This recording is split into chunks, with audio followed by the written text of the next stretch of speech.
Raina Harper, and welcome to EveRe-Watch Way, where I podcast a spell that takes a hold of you.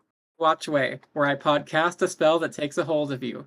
For the show where I reminisce and recap the Nickelodeon fantasy series Every Which Way. We cover each episode of the show here, and I go into detail on everything relating to what happens with the show, what I remember from keeping up with it in 2014 and 15, and all the fun knowledge and commentary I can bring in with it. And magically, I have here today my excellent friend, Daniel Navaroli, co-host of the Nerd at Gods podcast. Welcome. Thank you. How are you doing today, Daniel? I'm okay. I'm all right. And how does it feel to have the same name as one of the main characters in the show we watched today?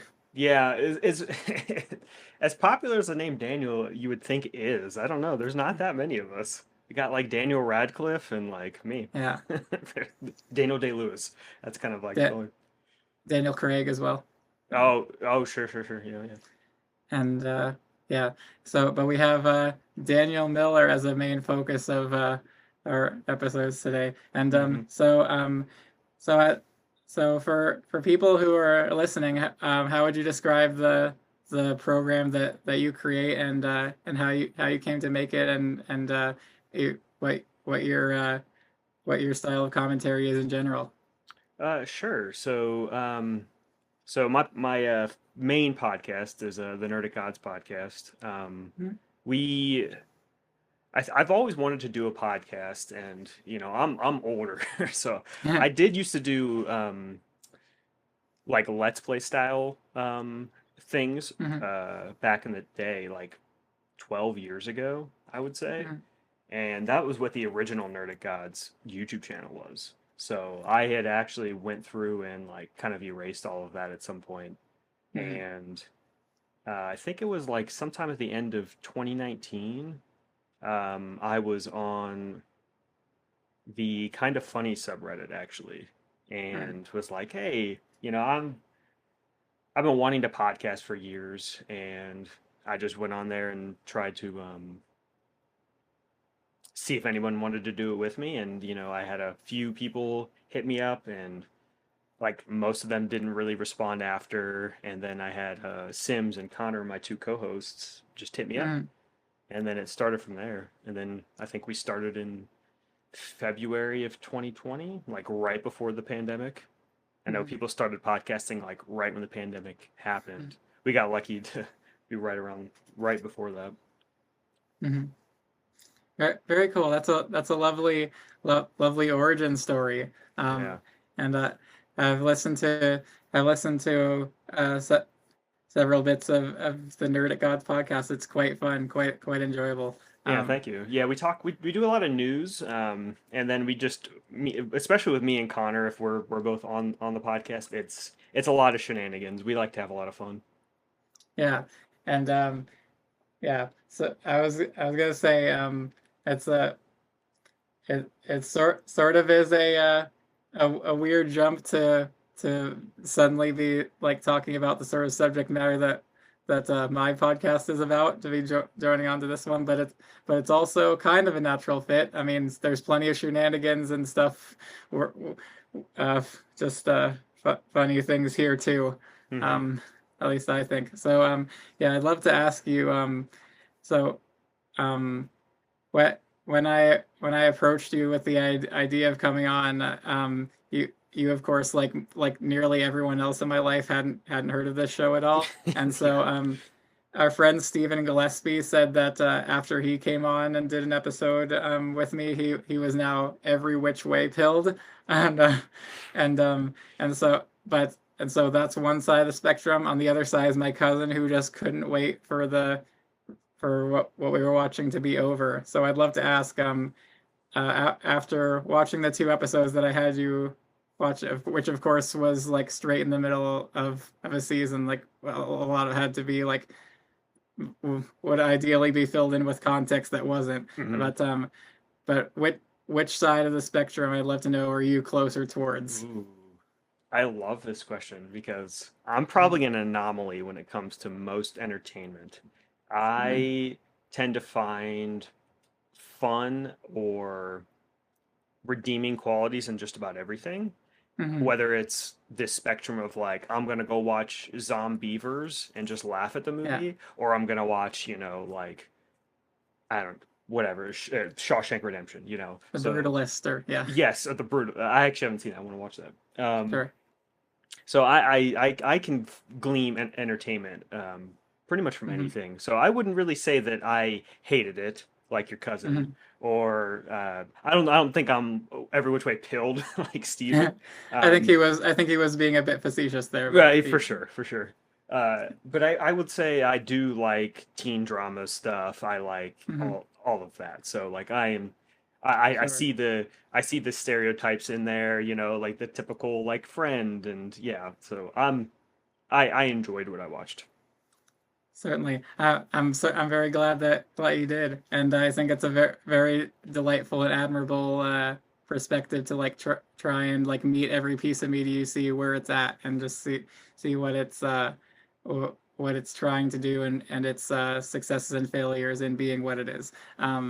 Which I certainly try and do in my It's life as tough. well. Yeah. Like really the worst a thing can be is boring. Yeah, Like and if you have not like if you're just boring and don't it doesn't have anything to say, it's like you can't really do anything about that. yeah. One of the primary qualities I ascribe to this show is like there's all every scene has an odd moment of like what's going on, why is it doing this, um it's an anomaly, and like the like of course I mentioned before, like I was of the right demographic to see this as it came out, and I followed it all the way through like as a teenager back then, and this show, like of all things, has stuck in my mind all this time, just through its sheer oddness, and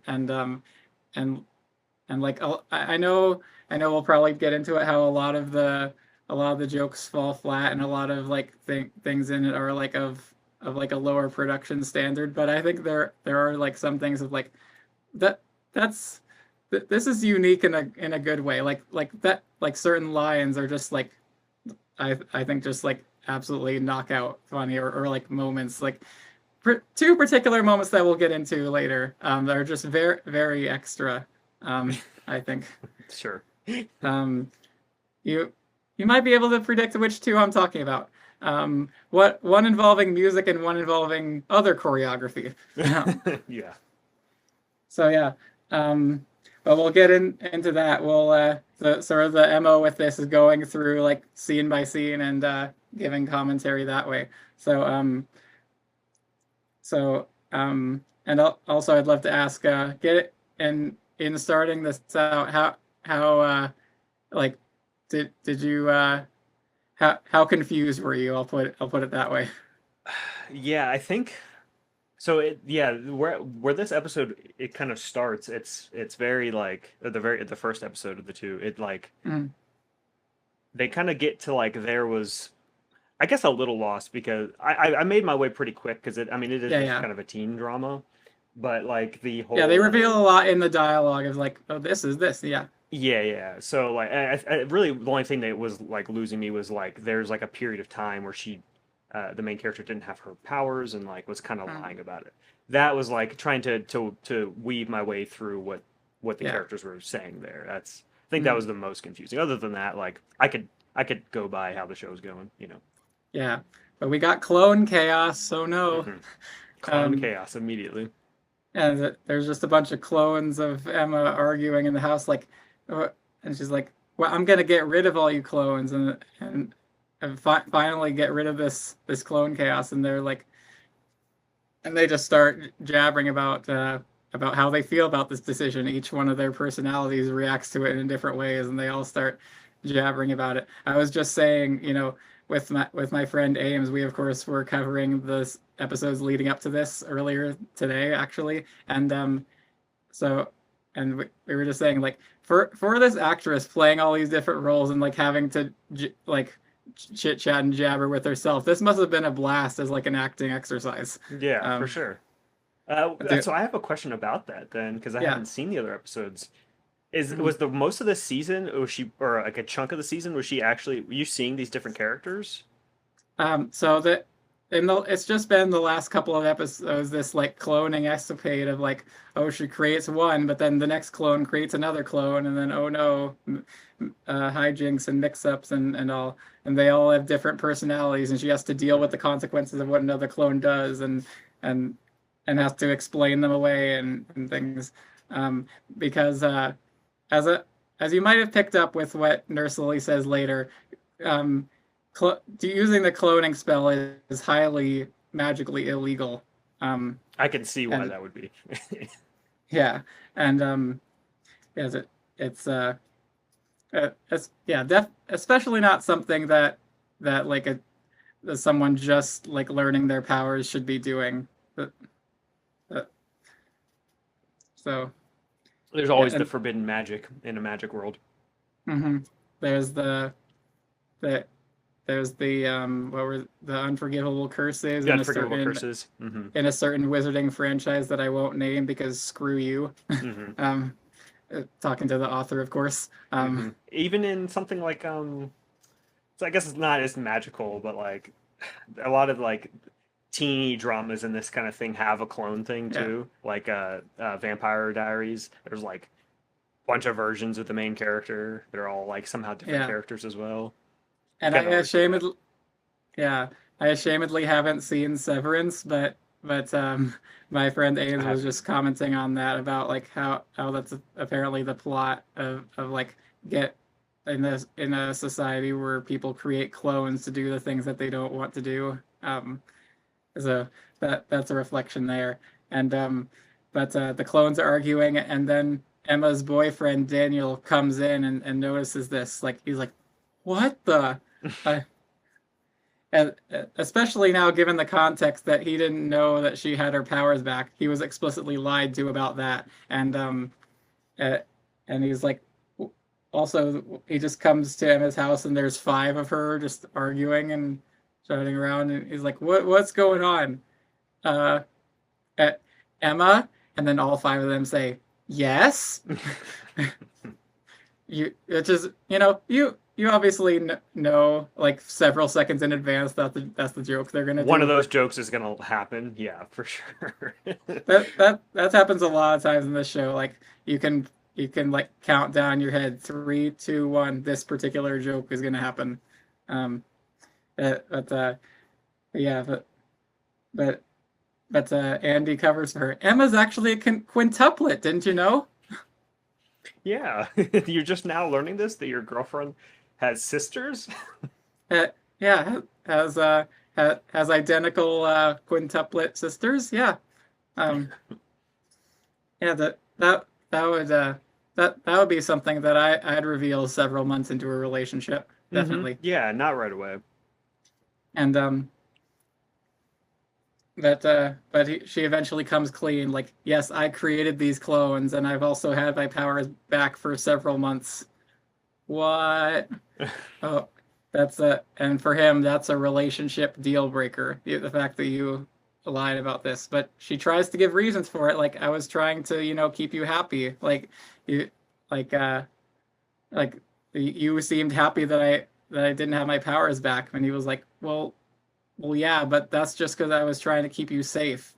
I dealt with a previous um a girlfriend who was lying to me in a relationship that he dated Maddie before, as he says, and she was she just lied to him all the time and ju- and was very like manipulative of his feelings, and then he found a breath of fresh air when he started dating Emma, uh, but now all that he saw in her is gone in his eyes now, so broken up. Yeah, which I find a little odd. I don't. Maybe that's like me and like my perspective, but like I don't know. Like yeah, I get. I guess I get why somebody the whole not him liking her without the magic, but that's like that comes hand in hand at some point. So it's like, Yeah, do you actually like her or not? yeah. As well, he was explicitly told that she didn't have her powers back because that's what she believed at a certain point. She found out that like at the end of the last season, because it was a whole thing of like her powers were drained after the big climactic battle of the first season, and then she like slowly got them back. Um, and she found this out but didn't tell him, and she like gives of course a bunch of excuses like, oh, I was going to tell him, but then there was this hijinks and then this hijinks and then uh, oh, who am I kidding? Yeah. um and and explicitly she says, I thought that you were happy that I was normal, so what, so this is my fault, he says. And I don't want to hear this, so but yeah, for the most part, uh, like you, like they still like he's not like never talk to me again. Which I think it's understandable enough, his reaction. It is, because she's definitely lying about it. I think it's, as much as I said how I said before, like kind of on him. It is on both of them. Like it's like she's lying, but then like I think he's not really taking it. I think he's taking it a little too far himself. But yeah, well, he wasn't dealt a fair hand. yeah. So but then as he's like, I'm out of here, the nerd clone of Emma is like, no, don't leave. I'm gonna grab onto your leg so you don't leave. Get off me. Slam. You can't. Of course, the nerd one is the one doing that for the hot guy. Yeah. Oh, he's so cute. Exactly. Yeah.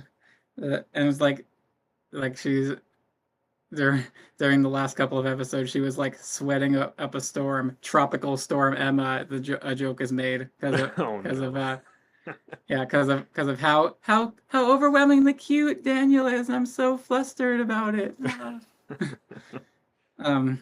Yeah, but glad the nerd Emma and the rest of the clones aren't here to stay any longer. Because original Emma, she casts the spell and gets rid of the clones one by one, until the last one, the evil one, who tries to fight back with a spell, like a counter spell, which then collide in midair. Ooh, definitely not like another magic related franchise that I don't want to say the name of.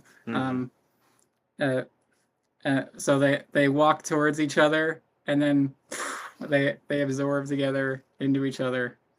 And her best friend Andy picks her up like, Emma, which of the clones are you? Oh, I'm all of them. They're all absorbed back into me. Oh, good. So there's so yeah, that happens. So yeah, Andy questions it, but then they're like, oh, it's actually legitimate. Oh, I forgot to mention, the evil Emma tries to say like, well, now that Daniel's out of the picture and you're not dating a normal human anymore, we can keep our powers forever. Ooh. Yeah. But original Emma, she's not treating that as her highest priority. She's focused on her relationships first and foremost, which is admirable, I think. So yeah. So then we cut to Daniel having gone home. He's fallen asleep in a chair, and then his siblings, the Terrible Three, do the prank where they put shaving cream on his hand, then tickle his nose, causing him to classic shaving. Yeah. Oh my God, the T3, I'll get you. Actually, I'm too depressed to care. Which yeah, sad moment. And then his mom comes in and is like, and he tells what happened to her. Yeah, Emma and I broke up. Oh man, I'm so sorry. Yeah, I just found out there was a lot more to Emma than I thought. Let's say that she has 5 different sides. Wait. I think the mom has like a line. Her words are like, "Oh, it might be weird to talk to me because I'm your mother, but I am a girl or something. I'm Yeah, like, you don't need to say this, mother. Like, just yeah, just kind of let your son be right now. He doesn't know yeah, you. yeah. I mean, yeah, I could imagine like her saying that and it working like a little bit later after he's had some time to process. Don't do that. Don't drop that in immediately. Hmm. He, Um, he literally just passed out here. Like, give him a break for a second. yeah. Yeah, yeah, sometimes when you're trying to help a person who's like in an emotional funk or crisis, it you should like it is prudent to allow them a bit of time just to decompress and think about things without having to like unpack it all. That is yeah, she should have read the room a bit better. Yeah, I mean, I guess he is young, and maybe that's kind of where her motherly instincts come in. Yeah, that's yeah, yeah, um but overall, like in this episode and the last one, she's kind of a bit dismissive, like oh, it's not that bad. Is it like is but but but yeah, the hijinks are much more serious than she knows. Ooh. Um, and oh, Daniel literally says Emma's not like the other girls. Yeah. Just hitting her right on the head with it. That's funny. Uh, that's that I know that's kind of a meme these days, like, oh, she's not like other girls, but yeah, it also is literally true. So, uh, so yeah, But actually, she's multiple girls. Or ooh, was. right. She has five different. She's five different people. It's like split. Yes. Oh yeah. Except with less kidnapping and murder. Yeah, for sure. Um, this is a children's show after all. Um, Can't have that. oh, that. Hmm, it, wouldn't it be funny if M. Night Shyamalan guest wrote an episode of this show? I'm just trying to imagine that now. Oh no. What would the twist be? the that this is some sort of oh The Emma is actually an older witch oh from a that would long totally time be it. ago. Yeah. She's Uh, actually not. What are they? How old are they supposed to be? They're in high school. She's not like 14 or something. 15 around 15. there. Okay. Yeah. She's actually like a Um, hundreds of year old witch. That'd be the twist. yeah. So yeah, he would totally do that. Um, yeah. Yeah. Yeah. Let's have M Night Shyamalan do a 10 years later reboot of this show. I'm sure he'd be down. They'd be like college kids though, so he can get away with stuff. Yeah. He would have some gore infused with the magic shenanigans. Um, but let's not get sidetracked by that idea too much. No.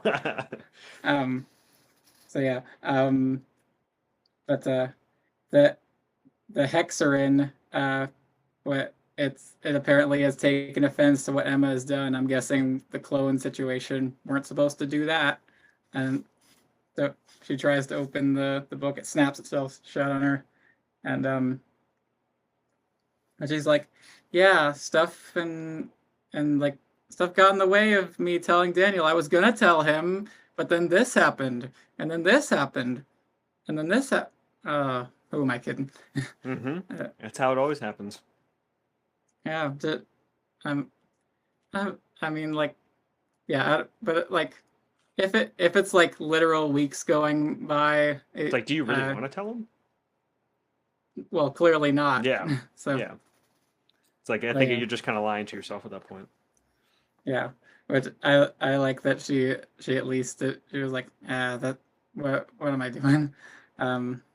So yeah, that then uh then Andy is like, well, there's a silver lining to this. What silver lining? Excuse me, there's a big platinum lining. Now that you're not dating a normal human anymore, the council won't try and take your powers away. Hooray. But Great. she's still She's all depressed.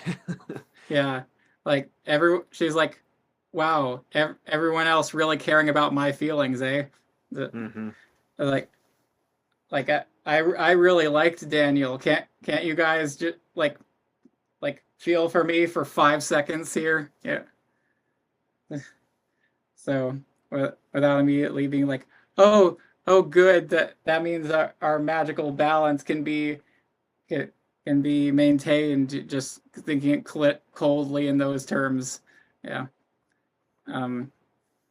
But yeah, but Emma's not feeling too much on the bright side about her powers because as well, Daniel was really good in her eyes. So, and it only gets worse for her thinking about him as we see.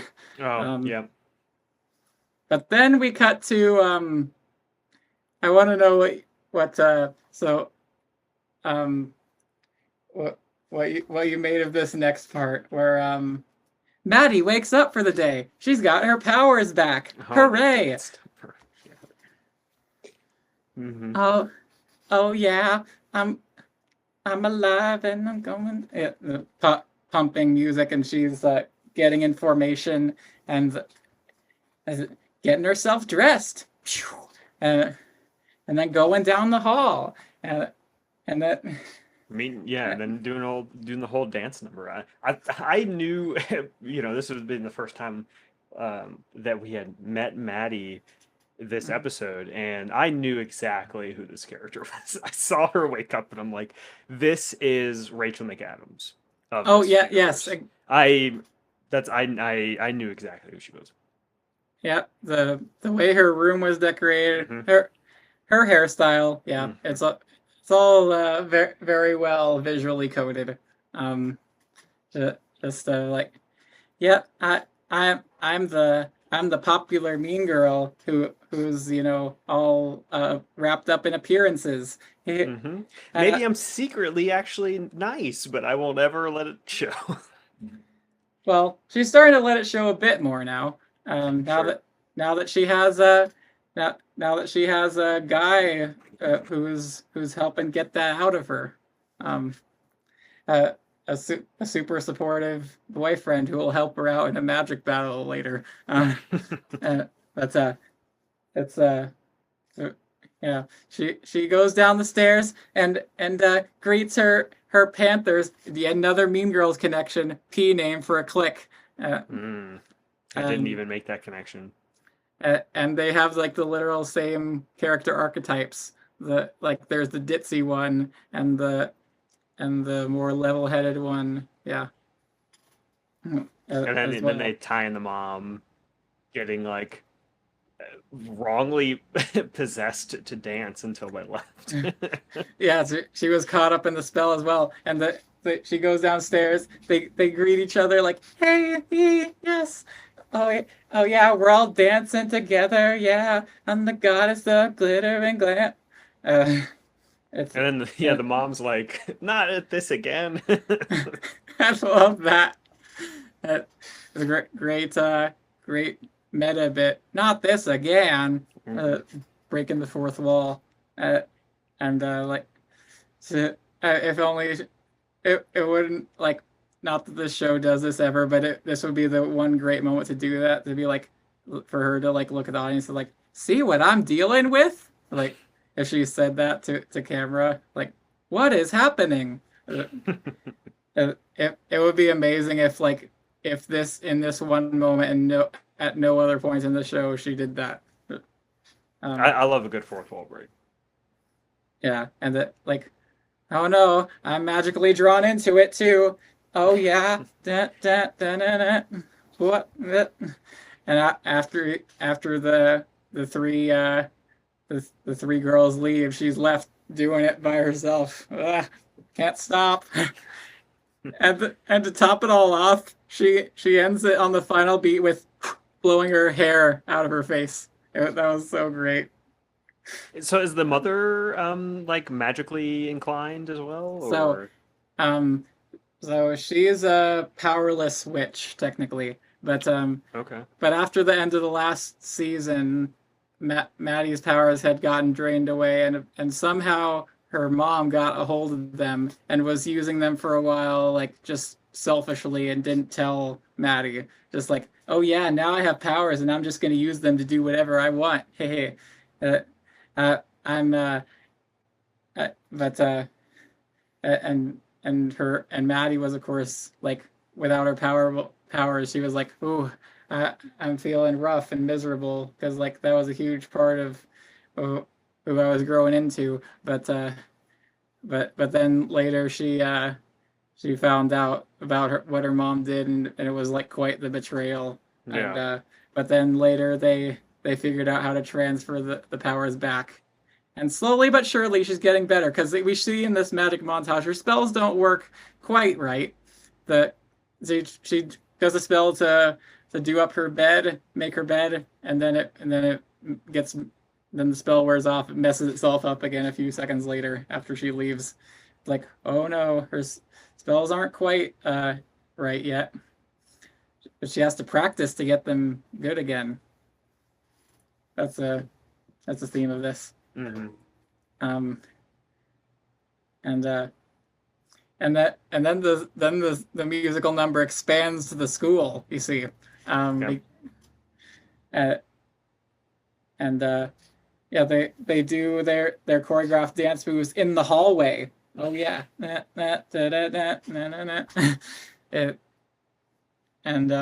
it involves her boyfriend Diego as well. Whoop, zip, and then and then the comedy capper to this scene. She tries to magically change her shoes, and then her shoes become two giant wedges of cheese.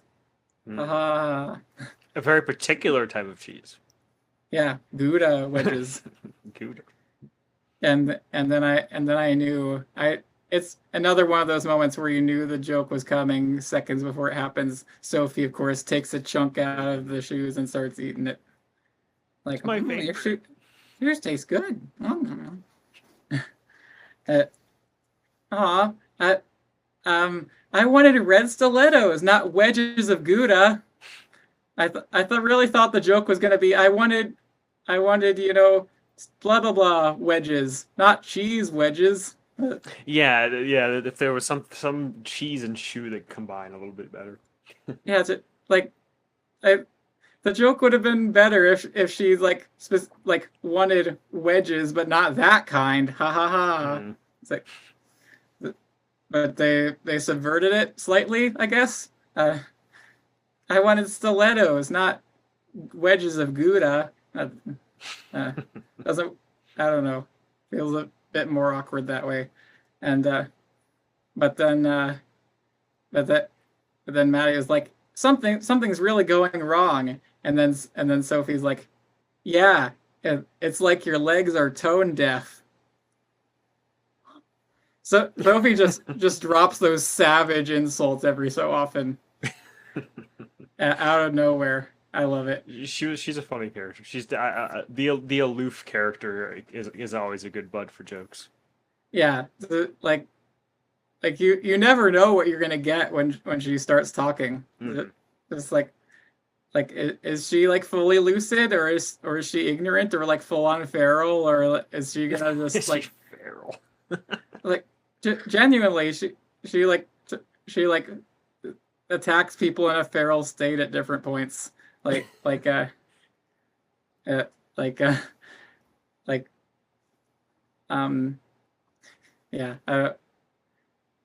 it's just a weird different moments, but yeah. Oh, and then Diego's like, maybe you should try turning Katie and Sophie into koala bears. Oh no, don't do that. They're about to run away. That sounds like a very excessive spell to be doing for someone that isn't in fully control of their magic right now. Yeah. That could go horribly wrong. Yeah, we could end up with the fly scenario. Yeah, exactly. Yeah, it could go very wrong. But then Sophie's like, wait, I want to be a koala. Oi, mate, I'm Koala Jack. Who is a character I have not met yet. but because that joke got funnier when I actually met the Australian. Yes, yes. Oh my God. We we do meet him right here actually because Jax, the love interest rival character, who's a bad boy from Australia. Um, well, and I'm not going to attempt any more of an Australian accent after that. And so he was like, well, uh, well, where's well, he's essentially upset that the version of the clone version of Emma called E, like the evil one, it isn't there anymore. And she's like, well, I got rid of her and the rest of the clones. No, you have to bring her back. What what possible right do you have to demand that of I me? like the evil version of you. Bring her back, please. Yeah, and I was conspiring with the evil version of you to get rid of this version of you. He specifically like admits that. Mm-hmm. And like, they kind of gloss over that. They don't. Yeah, really... they just go right back to having a normal conversation. Yeah, they don't really like. Yeah, you kind of suck. What's happening here? Yeah, we were your clone and I were conspiring to get rid of you, like as in off you somehow. I don't. Anyway, like, we're just gonna gloss over. Go into her side more, I guess. Yeah, but then they're just like, anyway, I'm not going to do that. Forget I said anything. Yeah, and then and then he's like, she was making your life better. Well, really? You're gonna try and convince her by saying that? How well do you think that's gonna go for you? That's a no. He ends not up a good excuse. He ends up very deservingly getting forced into a locker. It's like, oh no, Emma, my arms are trapped in here. I can't cast a spell. Oh no. Oh, it's insert the Top Gear meme. Oh no. Anyway. Anyway. Yes, and so yeah, glad for that. Glad for him getting comeuppance for a little bit. Yeah, that's a punishment that fits the crime of conspiring to maybe kill someone to eliminate my existence. Yeah. Yeah. Yeah, that just I'll put him inside a locker for a little bit. Yeah, that's a punishment that warrants it, and then we're just okay after that. We're still friends. Hey. But that we cut to play rehearsals, and Daniel as Romeo. He was put into this play as a punishment in lieu of detention, by the principal, and the director of the play, who's put herself in this role, the Witches' Council member Desdemona, who's in her evil mode. She's like, oh no, when she hears the news that Daniel and Emma have broken up. She's like, no, this can't be. How? No, I mean, we need to get into a more romantic mood, everyone. She composed herself after a bit, but she's like, this is ruining everything. I guess that might be something that there's like a lack of like connection for me here too. Is like, why was she so upset at the breakup? Oh, because so she's under the influence of what's called the full moon, a period in which every magical being is like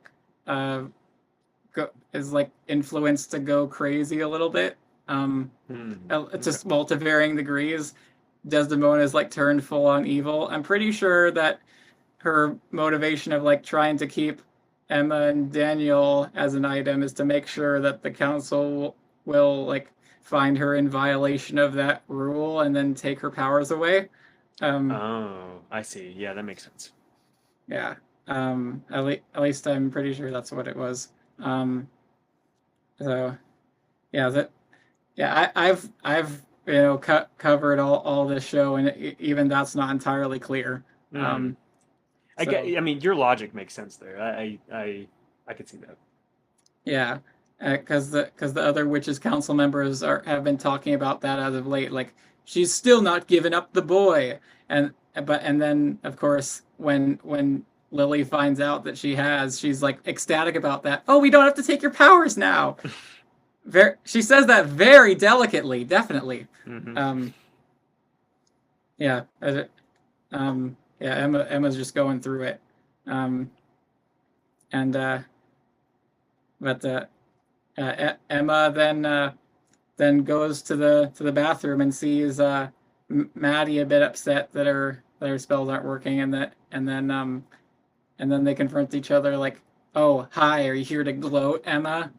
Because of you humiliating me yesterday? Because that was the evil clone of Emma having like stood Maddie up and like put her in situations to be mocked, and Emma's like, oh, she quickly picks up that's what went on. So she's like, well, I'm here to, you know, if you're going through this with your magic, I'm here to help genuinely.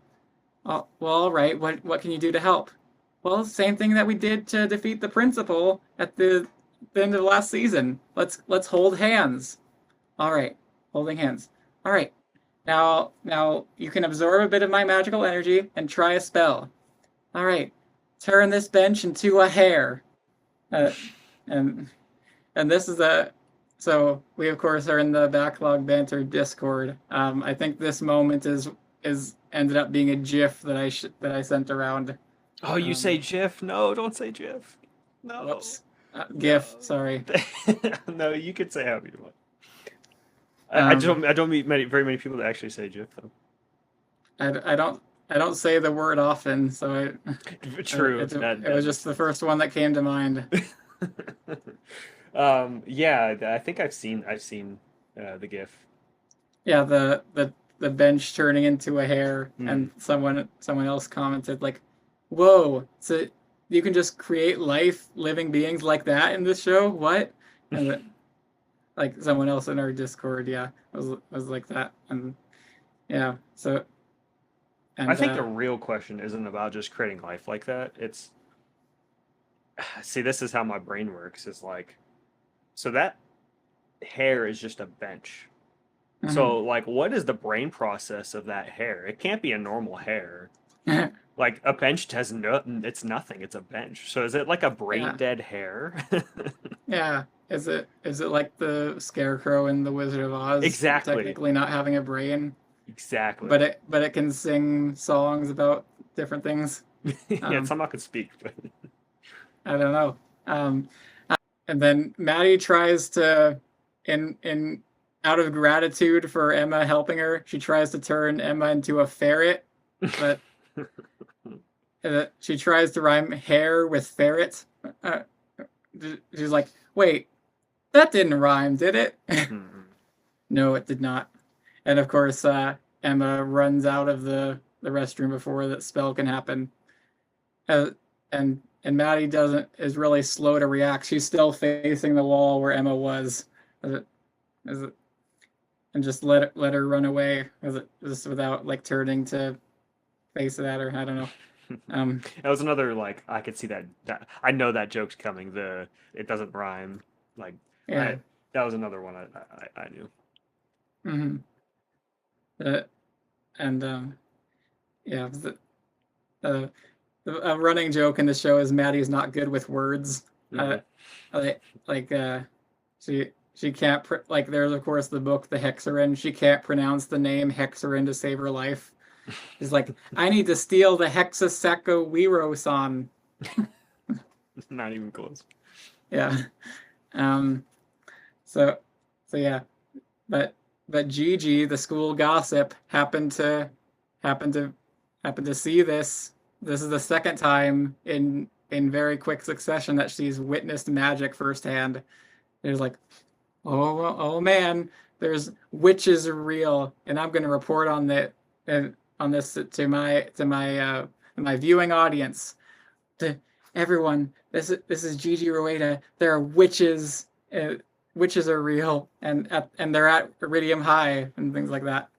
Um, oh boy, this, but yeah, the characters are remarkably careless, and I think this is the first time, one of the first times, if any at all, that that this has come back to bite anyone. Just like someone happening to witness a spell being cast. Like It gets fixed very quickly, mhm, and we'll get to that. But I think in a show like this, like I think you kind of have to have a character like this that, like, I guess is human and like doesn't mhm, know this world exists and stuff like that. Like I always like that type of character. definitely, and yeah, it goes to some funny places definitely, and uh, and so yeah, Emma, she goes and tries to talk with Daniel again, just trying to get him to see her side of things, and this is the moment when he goes into like I was trying to be with you and have a and having like a an open, like honest relationship on both sides, but you were lying to me in a situation where I just got out of a relationship with someone who was a liar to me, and I felt a breath of fresh air with you, and but I liked it when you weren't lying to me, like when you showed me that you were a witch, and I was like thrown for a loop, but I was still there to support you. I went with it, and I was just happy to see you, uh, to believe that you were safe when safe from any magical threats when your powers were gone, and then Emma very weakly is like, "Well, I'm not lying now, so we're all good." Was it maybe you can correct me. Was this the point when he was like the oh you don't have your powers, but like I liked protecting you, or A like bit, yeah. So, which I find is like a weird thing to maybe it you let me know if it's just me. sure. Is that a weird thing to say? Because I feel Uh, it's like it's I there's understand the some definitely some masculine biases thing. there. Yeah, Yeah, I understand the masculine thing, but it's like she doesn't necessarily need you to protect her too. It's yeah. like Like why it, do you have to feel that way? You know? it's my role to protect you. Uh, Right? uh, Yeah, the very masculine, mainly. I'm the man of the house. I should protect you type thing. mm-hmm. Like yeah, you clearly can't handle this on your own. Um, it's just treated as a given in his mind. Um, Right. which yeah, um, yeah. He just wanted to keep her safe. He says, but he just doesn't want to be around them anymore. He's so mad. I love that Great bit. delivery. Um, I know that's not right here, but it's a bit later. But yeah, Hmm. um, but uh, Emma in her room later, she just can't get Daniel's voice out of her head saying, "It's over, it's over, it's over," and she tries to put a pillow on top of the picture frame of him. She still hears it. It's over. Ah! I, uh, I love that. That was some Hmm. good good way of playing that. And then she tries to desperate times call for desperate measures. I guess. Well, we're just gonna try a love spell. Uh, Yeah, because that goes right every time that happens in any that's magic a thing. that's a very moral thing to do. Hmm. But, Yeah, let's force um, someone to love me. yeah, I'm gonna cast a spell on some candy, and right then, our guardian Nurse Lily shows up in riding gear for some reason, um, Why not? and and yeah, with the what's it called, the the thing that you It's not love a him with, whip, but it's yeah. I can't even whatever. a With swatch or something like that. uh the thing that you whack the horse with. Yeah. And she's like, "Oh, I'm here to help you, Emma. And I think I was just in time. What were you going to do with this candy?" "I was just gonna change the flavor." Ah, who am I kidding? I was gonna cast a love spell on it. Well, because Daniel and I are broken up. "Oh, good! We don't have to take your powers anymore." Uh, as And then she's like, "Great. I feel you, Emma. No, I'm upset with you that everyone just jumps to the side of like, oh, yeah, practically speaking, this will be better for her future magically, but they don't. They No one like intrinsically cares about like what made her happy. Yeah, So, it's not about her feelings, it's about just the magic. yeah, magic doesn't care about your feelings, yeah. Yeah. And so yeah, I'm sorry. She tries to pay lip service to caring.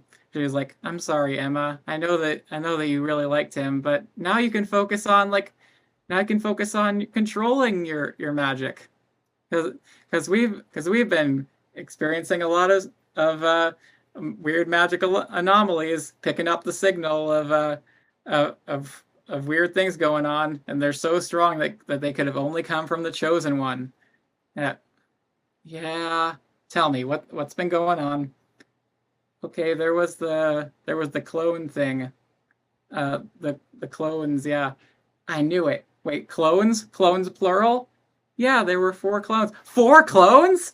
Uh, the well, this maybe isn't so bad. It's not that bad. Of course it's really bad. Yeah, that can never go right. Yeah, especially when they all have different personalities and they're off causing different chaotic things. And yeah, especially when one of them is literally evil. Mm-hmm. Oh, you can have the lazy one. What's that one gonna really do? Yeah, it's the evil one. It's gonna go do crazy stuff.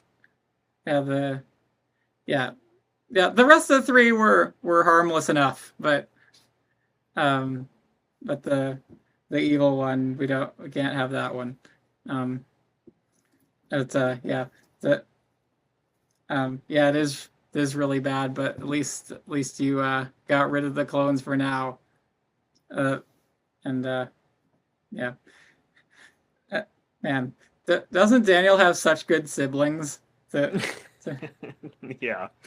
We know that you're feeling down about Emma. I can't bring myself to laugh because I'm so mad at Emma. I like is it the youngest one? He's been there, done that. Oh yeah. Oh yeah. Been there, buddy. Yeah.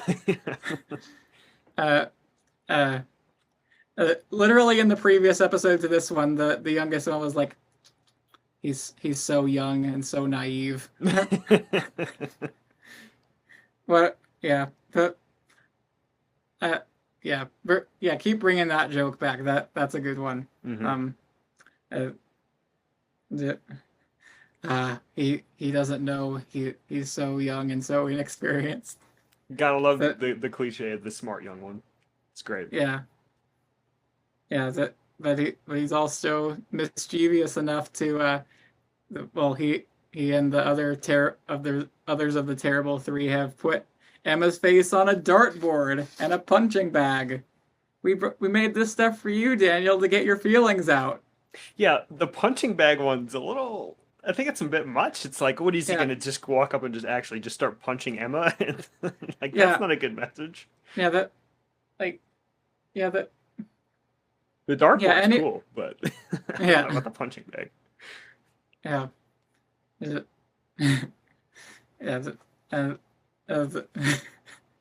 Yeah, I reckon Tommy, the youngest one, as he leaves, and after Daniel's like, "Yeah, I don't know, guys. I don't think these are right for me to use right now, but I appreciate the thought." They're like, "Well, oh, okay, we'll leave them for you to use whenever you want." And then Tommy is like, I recommend using the inflatable punching bag. That's helped me get through a lot of emotional strife. In your all his breakups. Yeah. Yeah.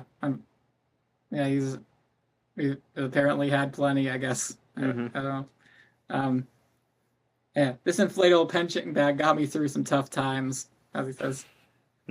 And yeah, but then Maddie and Diego, they go to the cafeteria and no wait, no, they're in the Seven, the restaurant, the Seven, and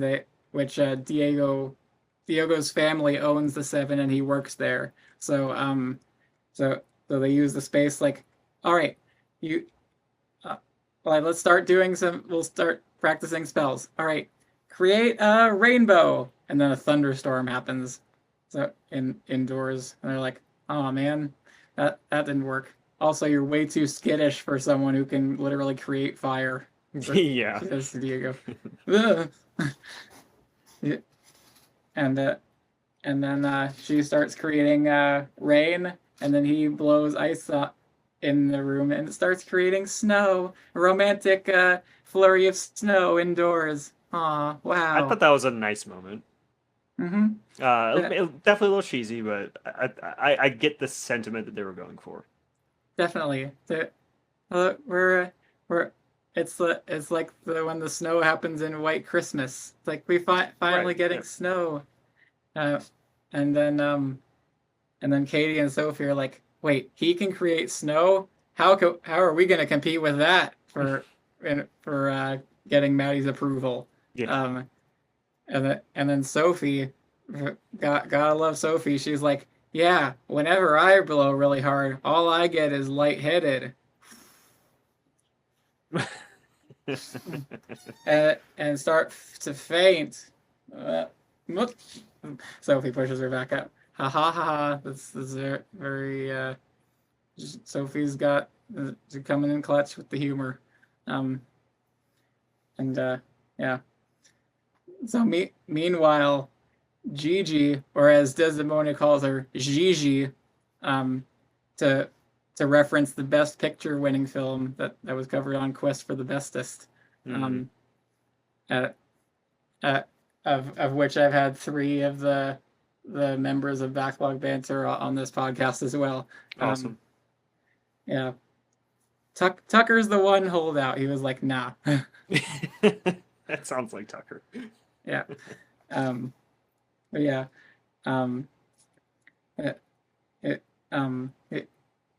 So she starts like, I have irrefutable proof of witchcraft, and this footage that I'm about to show you has not been edited or tampered with at all.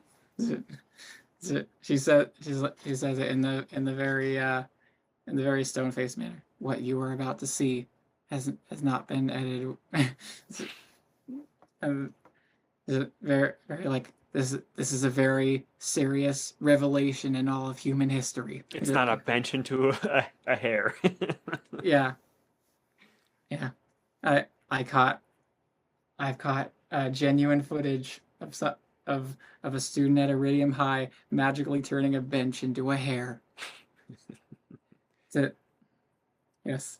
And then Desdemona interrupts. He's like, I can't have you spreading this revealing the magic world unchecked. It's like, well, I'm not scared of you. You're gonna stop me? No, I'll recruit you to be my most devout follower. Oh no, you won't, says Gigi. She makes her mad dash escape. Like, because you're gonna outrun magic. Good luck. Yeah, you're gonna outrun the lady who can teleport around. Which I didn't know, and I was like, oh, that's cool. She teleports in a poof of lightning. And appears in front of Gigi here. Runs the other way. And then gets Gigi with a mind control-ish spell. You will be my my minion, as she says. I've always wanted to have a minion. Oh, oh yes, yes, I will be your minion. Oh, okay, where's my phone? Where'd it go? Well, yeah, I'll use my wallet as representative. Do I blog about this? Here, I could do it. Do I blog about this? Hmm? And she like puts her hands on her hip like that. Hmm? And yeah. No, you the which one of them no, Gigi is like, oh, I need to blog about this. Dema is no more. Daniel / Emma. Is Max the next ship that's gonna be ruling the airwaves? Maddie / Jax. But well, we know that one's not happening. So at least not right now. yeah, and then she's like, Desdemona's like, well, tell me all that you can about Daniel. What can you pull up about him? Okay, well, I have my dossier on him. Of course, as somebody that that studies the school, she probably has documents of everyone. Yeah, she's like, well, his birthday is da da da da da, which means he's an Aries. He's very headstrong. Yeah, yeah, she definitely find the information about his like zodiac sign and everything very useful. To know about him.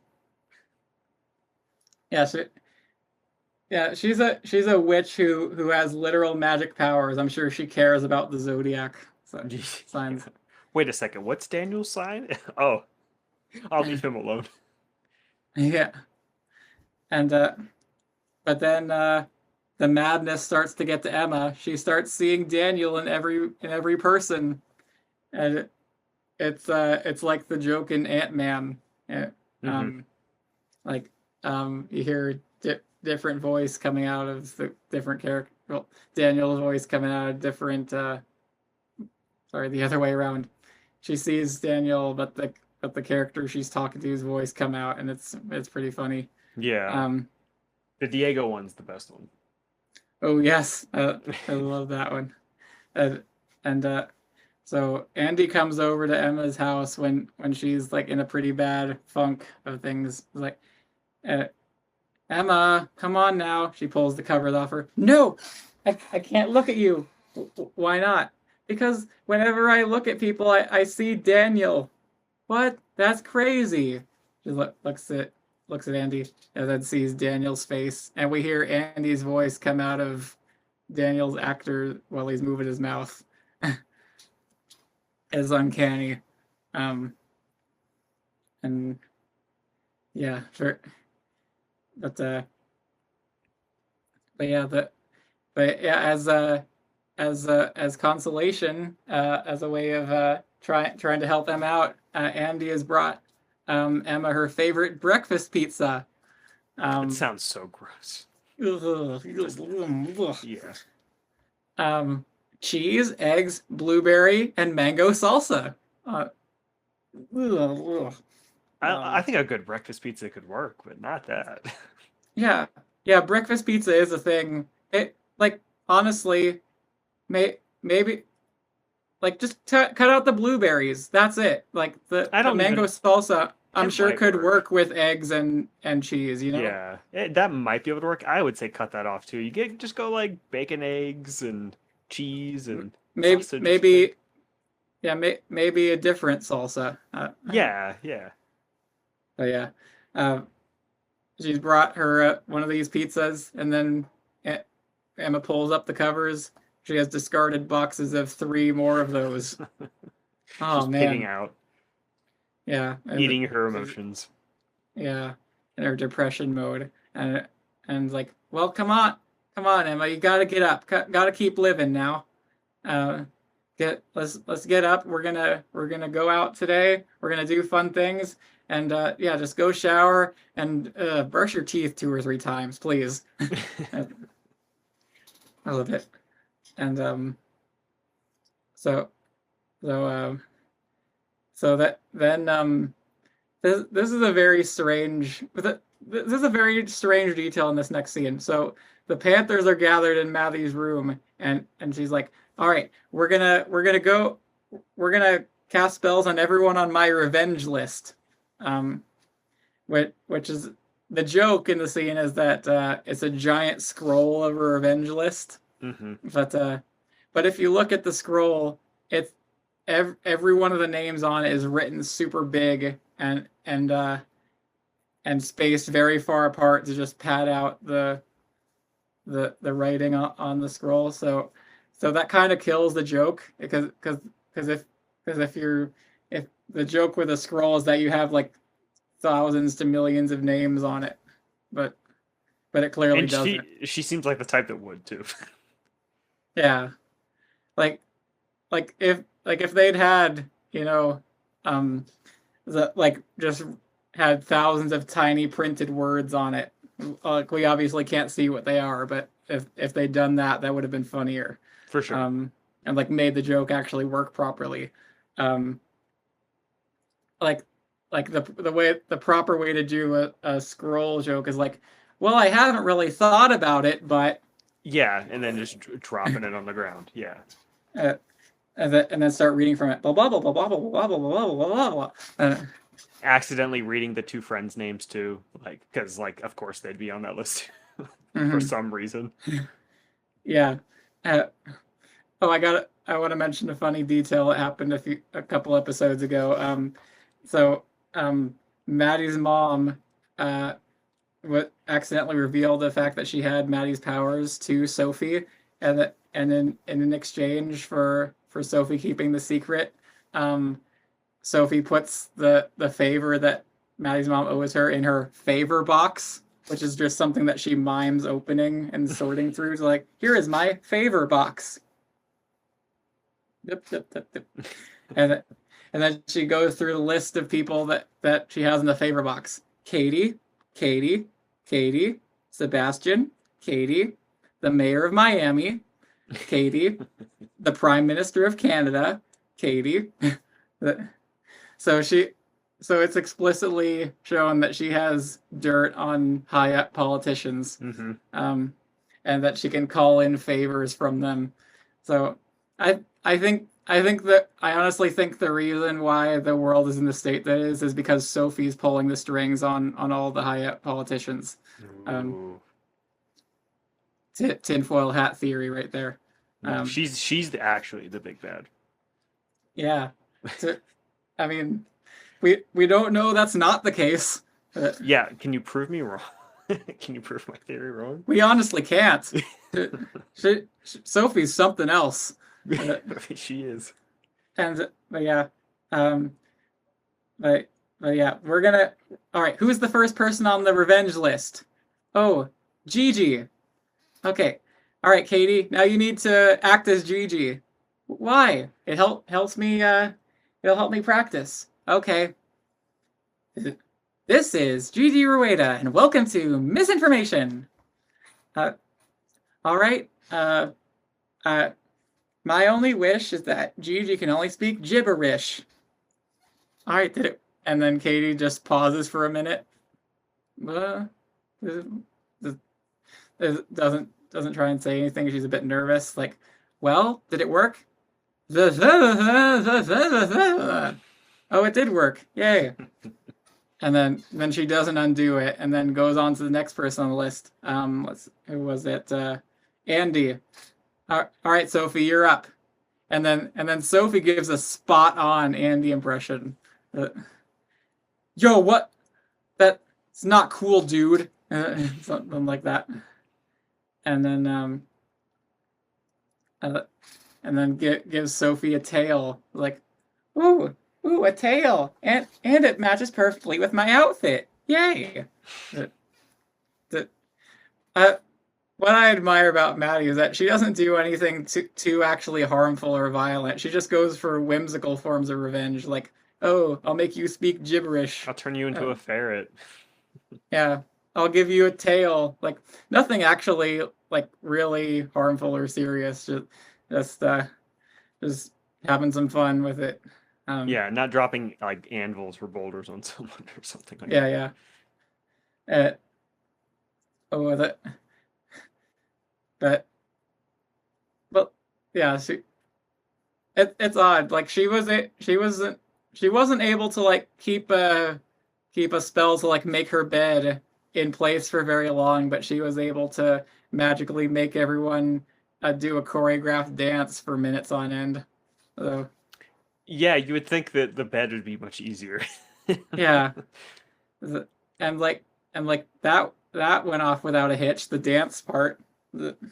Yeah, I mean, even drawing in the mom. Yeah, like that's way Mhm, more like excessive, you know. mhm. And yeah. So apparently Andy and Emma went to the carnival. That was Andy's method of Andy went into full treat her friend for a day mode, and like yeah, we'll go to the carnival, win a bunch of prizes at the games. We got stuffed animals, and oh, Andy won a goldfish in a bag. Of course, classic. Yeah, uh, yeah, yeah, definitely. I want to keep those, and and then Andy reveals like, oh, here's your next gift, uh, your very own Sunday bar. Aw, uh, that's so sweet, says Emma. Yeah, yeah. That don't get all sappy on me. Just eat your ice cream, and and then and then she gives a genuine thanks to Diego, who's manning the Sunday bar, and then she sees Daniel's face on Diego. Is it the sprinkles? Yeah. Are the sprinkles making you sick? Yeah, that's probably my favorite line. Yes. And then the I'm just gonna no, it's not that. I'm just gonna eat my ice cream over here.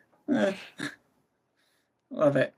And but then we get one of the genuinely nicest moments in this whole thing where it's like, ah, Emma, you're having another flare up of seeing Daniel and everyone again. All right, desperate times call for desperate measures.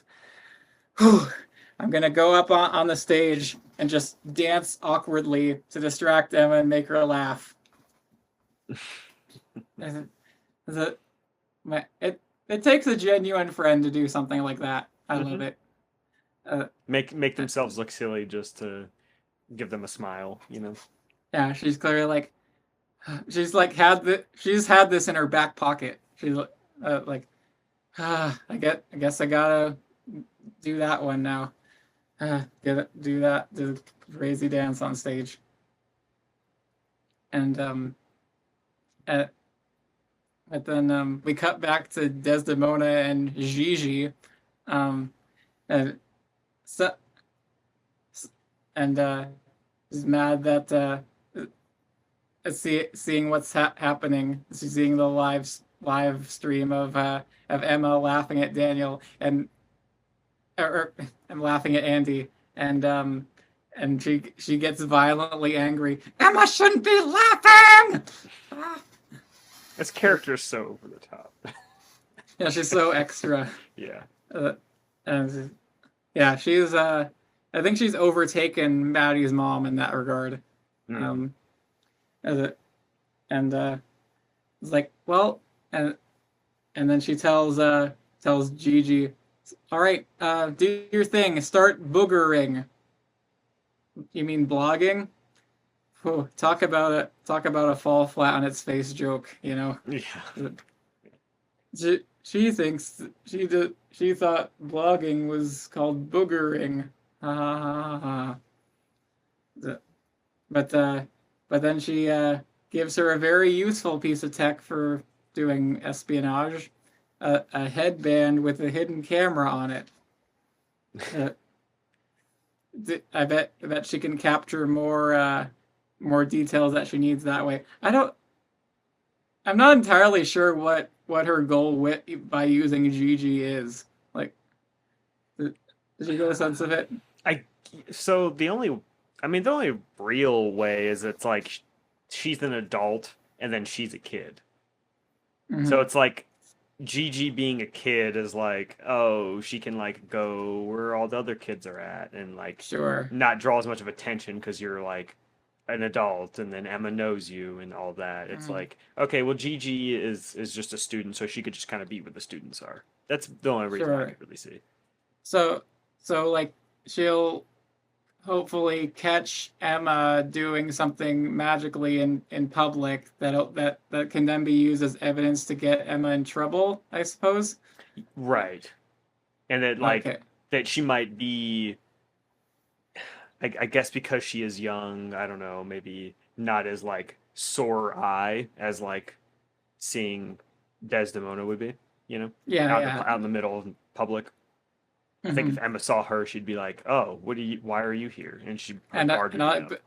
Yeah, guard me up. Yeah, and so, um, so, but if she wants to have like footage of Emma doing magic in public, Gigi already got that.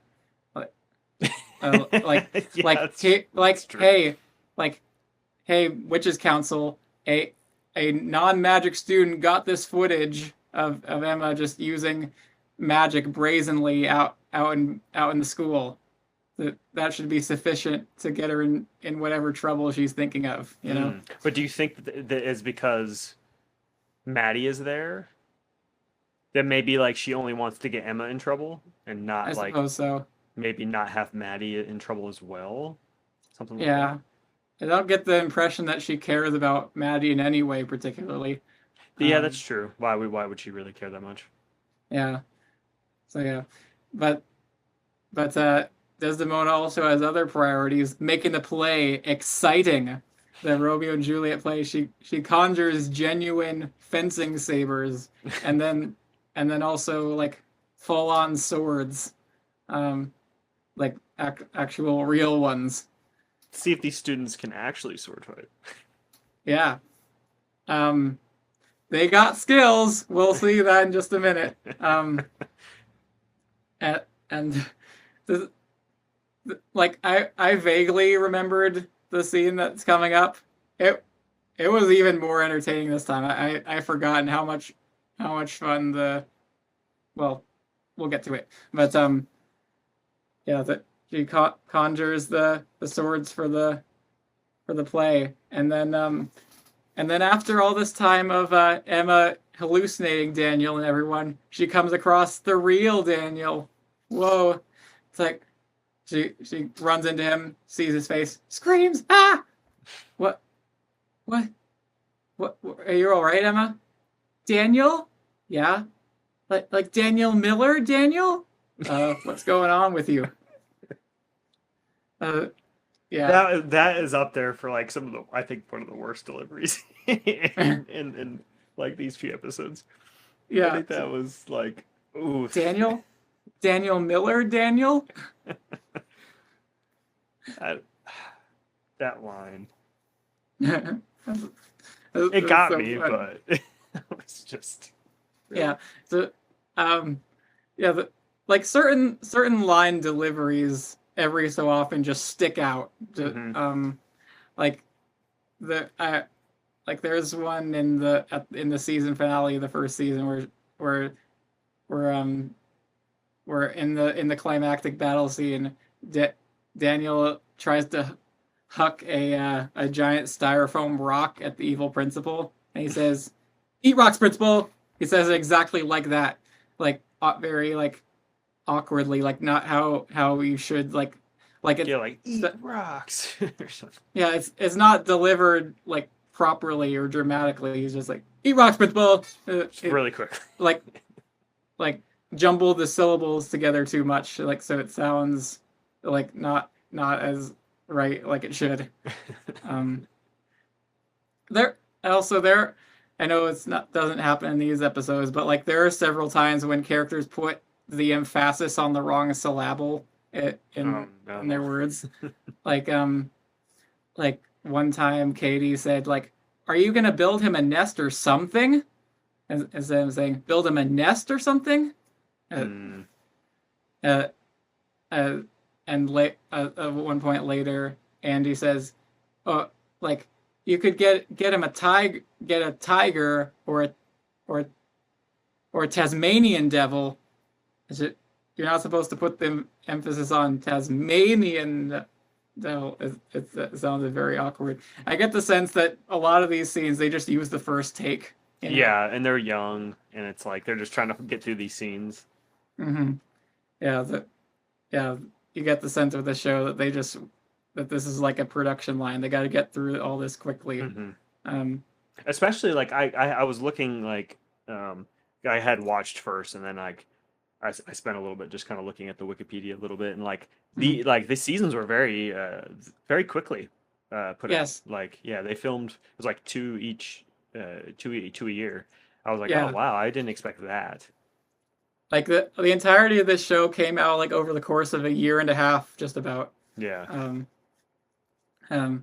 Which was great for young me trying to like see what happens. Ooh.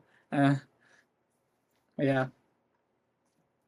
That's but like yeah, after the like, whoa, are you Daniel Miller, Daniel? Is like are you all right, Emma? Jax whisks her away from that and then cruelly starts mocking her. Yeah, very very messed up. It's like so what Daniel Miller, Daniel? You're so messed up in the head right now. Hehe. Is it? Yeah. Yeah. If you're trying to get into her heart, he's using the pickup artist handbook, I guess. The Barney handbook. Yeah, like oh you, like trying to win her affections by constantly punching down at her, you know. And hopefully she likes that. I don't get the vibe that she does, but no. But yeah, then oh my god, this is so messed up. He's like, well, all right, Emma, now laugh like I just told you the funniest joke you've ever heard. And all right, ha ha ha ha ha ha ha ha ha. And Daniel, I think Daniel like over by the sidelines, he can see this for what it is. Like he can see this like, oh, Jax is trying to make me jealous. I really get that vibe that he's like he just sees right through this. Like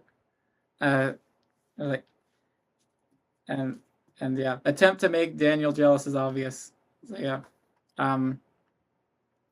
But Emma goes to Desdemona for help, and it's like, I've been really having this crisis about Daniel. I've been seeing him and everyone. Can you help me?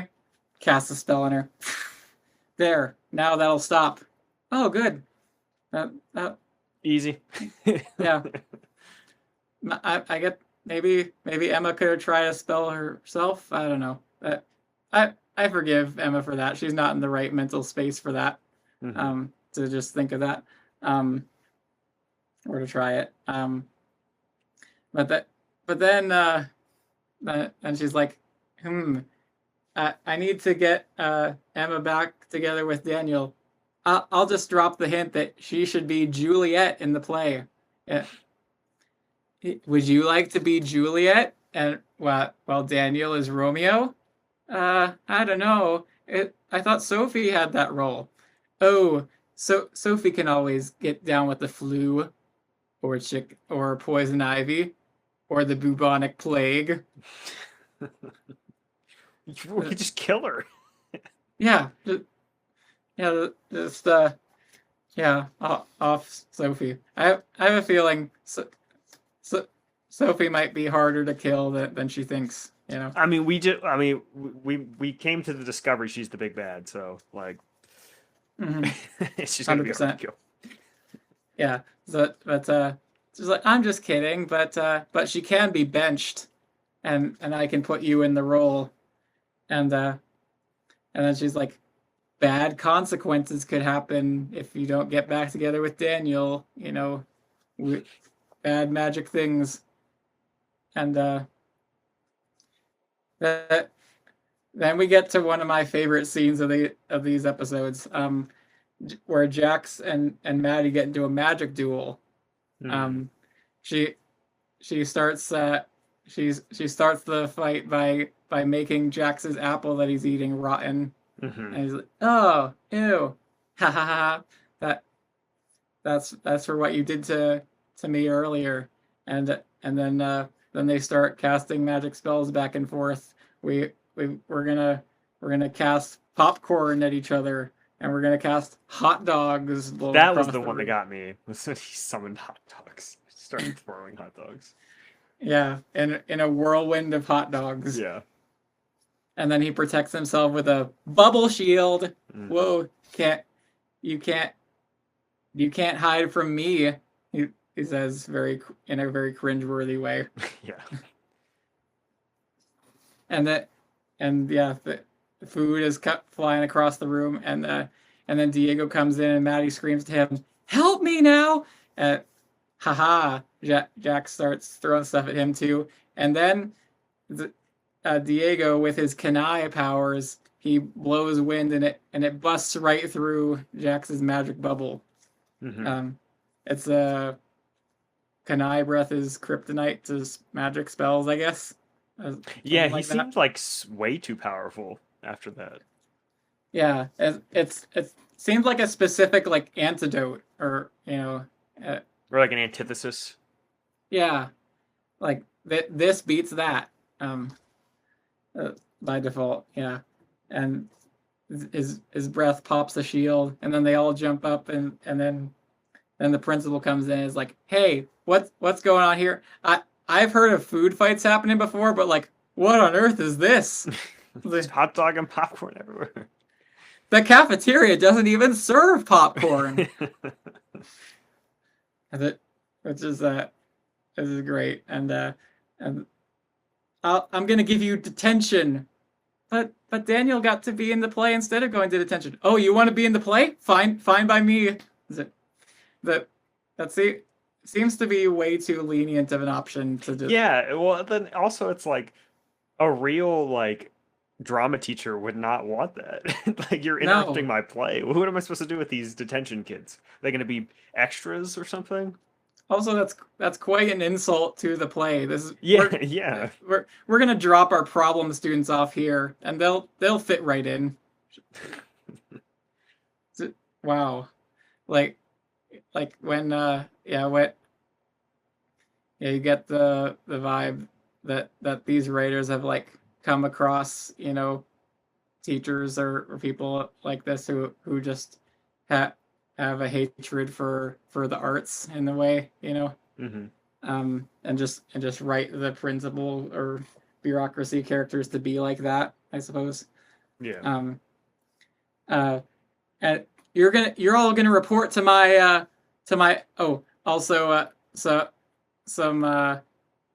some food substance just falls from the ceiling onto him, getting his clothes all messy, and he's like, "All right, you three report to my office 5 p.m. and no food allowed." Although this does taste rather good. You didn't need to say that part. No. And then we get back to the witches versus Kanai racial conflict, I suppose. Because Jax makes a derogatory comment about Diego being a Kanai, like what are you, the last surviving Kanai to you? And he's like, a Kanai? Why do you want to be with him? And then Maddie proudly holds his hand and says, "I'd pick him over you any day." Good on Maddie for sticking up for her guy. And this is one of, we're getting her nice moments at a greater frequency now.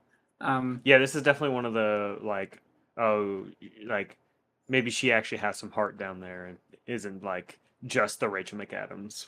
Yeah, and like this, and like being with Diego is like brought more of the occasion to for that side to come out. Mm-hmm. That's neat. And then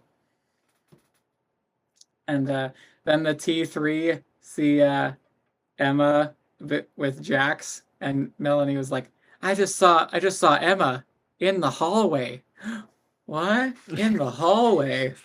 How what? However could that be? They joke.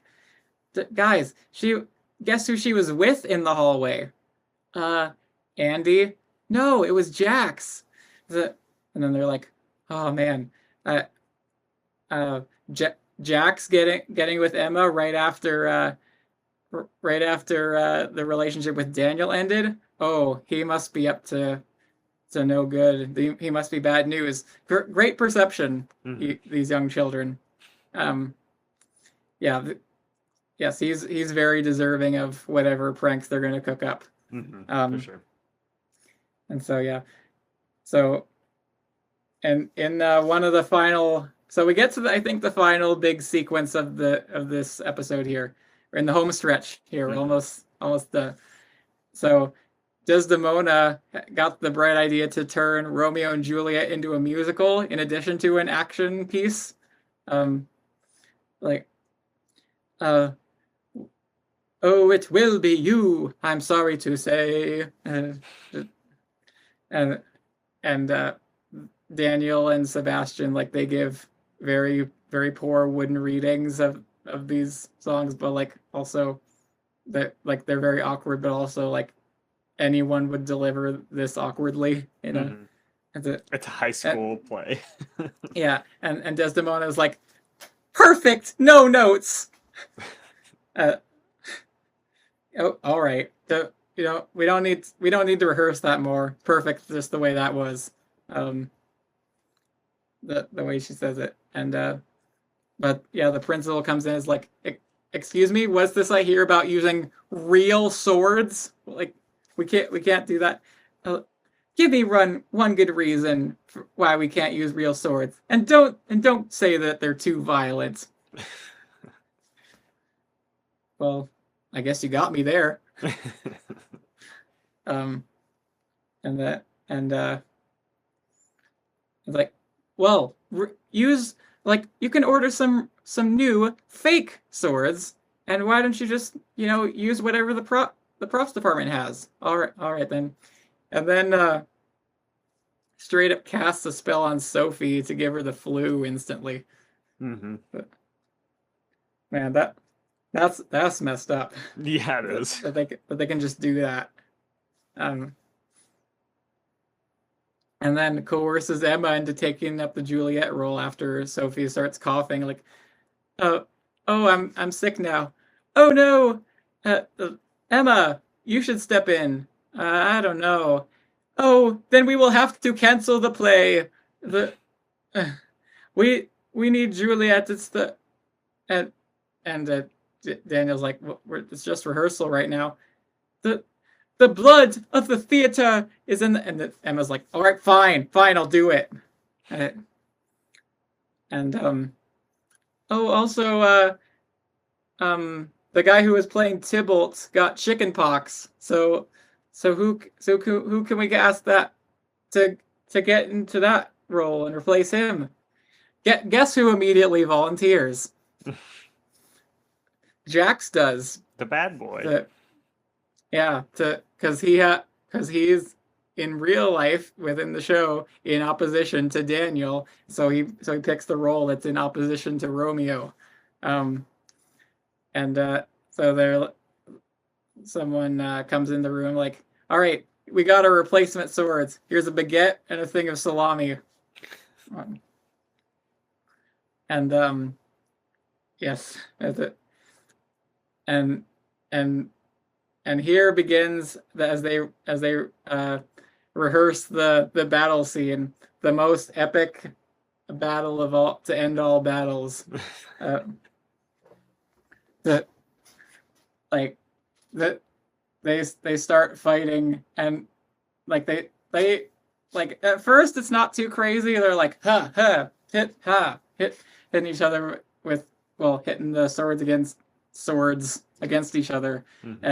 But then they start doing pretty skilled, elaborate moves, swinging the sword, jumping over it, and then and then everyone realizes like, oh, they're way too into this. Yeah, like they're letting their frustration on each other out in this sword fight. Like they're fighting for realsies with a baguette and a salami. It starts like getting like the choreography is honestly impressive for this show. But they went all out. They probably rehearsed this a while. Their choreography for this, they really go at it like with like quite speed. And they just they fight and they legitimately like throw the swords up in the air and like drop one and like pass them the other one, and it's just it gets definitely shows some crazy. of their athleticism as like the actors. They have like they have some athleticism compared to like probably some of the other cast, you know. Yeah, they actually like jump up onto ledges and chairs and do like lean moves and things. And then the fight spills out into the hallway, and everyone, of course, can't help but follow and watch with bated breath and wide grins on their face, like, oh my god, this is so fun.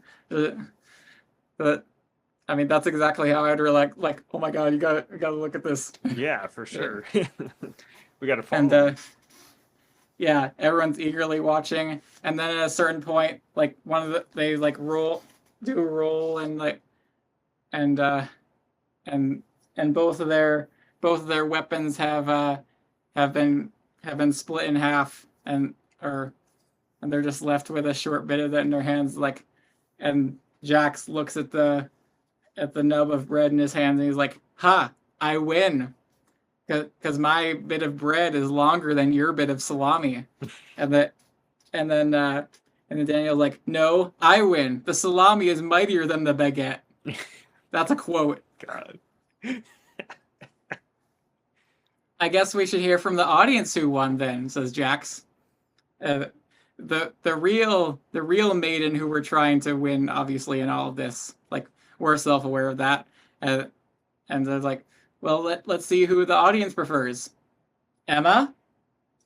They were just about to ask Emma, like, on the spot in front of everyone, which one of them won. And like, as in which one she prefers. Yeah, like, who do you want to be with, Emma? And yeah, like we just fought this battle for your hand in a relationship, I guess. Yeah, profoundly unfair thing to do. But she's gone. She's just run away. Which, yeah, good on you, Emma, for that one. Yeah, just walk away from the situation. Yeah. So they're like, oh no, Emma's not here. I want to find Emma first. Then they both run in opposite directions, trying to desperately search and find her. Then then we get two bits to like lead in as a cliffhanger for the next episode, where Maddie and Katie are making costumes for the play, I guess, and Maddie has no idea how to sew. I get the feeling. Katie is like, well, you have to put more strength into it, like actually jab it through, and then the needle pricks her thumb or something, and is like, ow, why'd you make me do that? No, or I think she actually does quote Taylor Swift, look what you made me do. Actually, I'm pretty sure that song came out after this episode did. I'm pretty sure. Anyway, I think I don't know, but as a result of her finger getting pricked, Maddie's face turns purple. What? As that happens to me all the time. Yeah. Yeah. Whenever I prick myself, my face turns purple. Because you're sewing so often, you know, that you're turning purple all the time. Exactly. And yeah, that's that scene. And then we get the final bit of the episode where so wait, was this the T3's prank that to put something the spray guns in her locker that'll get triggered when she opens it? Did you get that vibe? Yeah. But I thought they specifically said Jax was on their naughty list. I suppose Emma is too, are, given yeah. the fact that they made dartboards and punching bags with her on them. They're not above lashing, like getting back at Emma in this moment. Well, she was number one. Jax kind of got to the list. Yeah, but yeah, she opens her locker and like some spray guns start spraying stuff in her face. I think it's like orange soda or something. It looks like it. Yeah, some sort of soda. Yeah, but and then her response to this is that I'm gonna turn this into a bird. What? Why is that the first thing your mind went to? It's a good question. It's like but I'm gonna turn this into these things into a bird so that they'll fly away. I think is the spell, and then Daniel sees this. Isn't it him that sees it? And as the spell ricochets off something and then hits her, and she's turned into a bird, like a cockatoo. Oh no! That's the cliffhanger we're left with. Oh boy. So that's where we end off with the episodes that we're covering with every which way today. Any final things that you want to bring up, Daniel? Opinions at all about anything? We didn't really get into I guess we kind of talked about it right in the beginning, is like the effects and Sure. anything like that. We didn't really talk about that. Yeah. I'm fine with them being pretty low quality effects. They were definitely lower quality than I was expecting. Sure. Especially from a later era Nickelodeon show, you would assume they got some budget. But yeah, it seems like their effects budget wasn't very high. No. So they just kind of had to do what they had to do. I'm guessing they only had 3 or 4 effects artists at most, Probably, yeah. They just gotta get this out quickly. The hot dogs flying through the air. Yeah. Yeah. It's same with the snow too. The snow, it was just kind of put on. Yeah, and yes, Katie was like, you made snow. How can we compete with that? And I said to myself, with a snow machine, I guess. Yeah. But I get what you mean, dude. That's not the same thing as actually creating snow with magic indoors. Yeah. So, yeah. So, I'd love to ask who was your. So you did. Am I right? You said a bit earlier Andy was your favorite character. Is that? Andy, she's up there probably. I liked Diego. Sure. I didn't get a ton of him, but yeah, it's his always moments were good. Yeah, his moments were good. I especially liked his stuff with Maddie, and then the whole Sunday scene was the funniest stuff for me. Yes. Are the sprinkles making you sick? Yeah, that's the funniest launch for me. Yeah, that whole sequence with the sprinkles and then the Andy dancing, I think that was my favorite sequence of the episode. Well, the musical sequence and the sword fight sequence at the end are pretty stiff competition as well. For sure. Um, yeah, those were both just really amusing, especially how all out they went for like in terms of like, yeah, we're doing this and we're creating the effect, and we're gonna play a song and I'm waking up for the day all extra and I'm just living out my life as a musical number. I can do that because I'm a witch. Dang it. Uh, I I can't deny that I would maybe do that once or twice if I had the power to. It's like, yeah, I'm gonna live in a musical number like in a movie. Woo. I'll So yeah. ask you then. Who's your favorite character? Oh, overall, I'd say Andy is my favorite character. She's she has like a lot of the best character dynamics, and like her personality overall is really entertaining. Um, and like she's like a really like caring person and friend that I admire in that way too. But like overall in this rewatch, I remembered Sophie as just being like annoying overall, like oh she says the dumb things in every scene, they take they take the the cliche of the ignorant character and they just play it straight the whole way through, and they do really unfunny jokes with her. But like all this time on, like that, I think like it's like wow, they really go all out with I know it's a standard like form of humor, but like they committed with the writing for Sophie. Just like wow, she is strange. Yeah, she is out there. Yeah. I'm thinking one of my future videos will, like, of course, I recently made my every song in Gem and the Holograms ranking video. I'm thinking of really strongly considering making a every character in every which way ranking video. And I think you Sophie would be in the top 3, I think.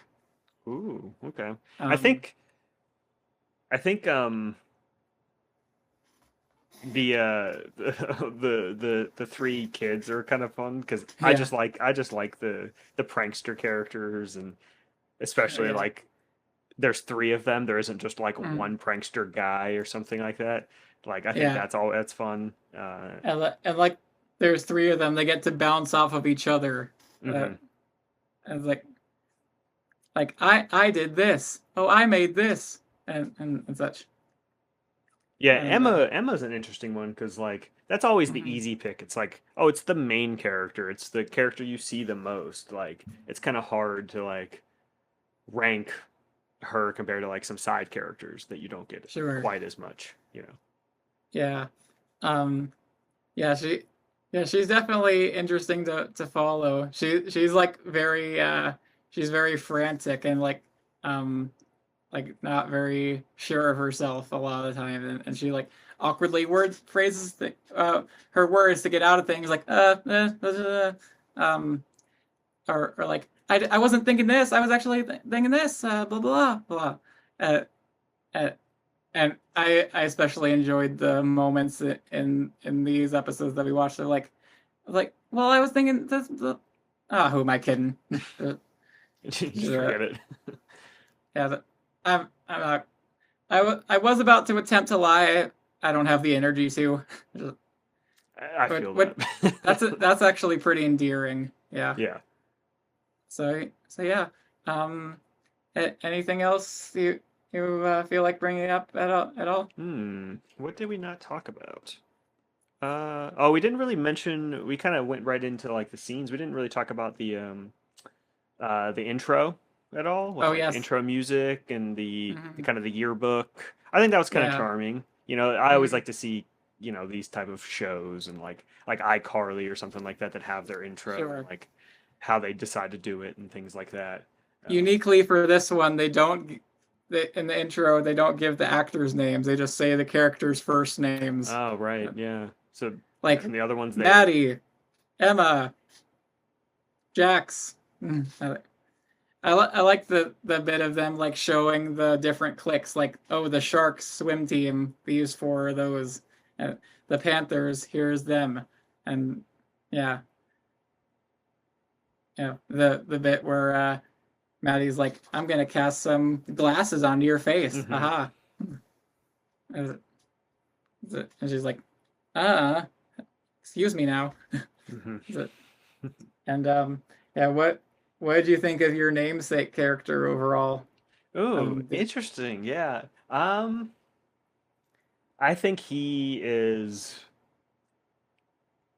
definitely fits that role of like the boyfriend. Yeah. I think they try to give him some depth there with like I said that earlier when they were having their first fight. It's like, well, I think they're both not wrong.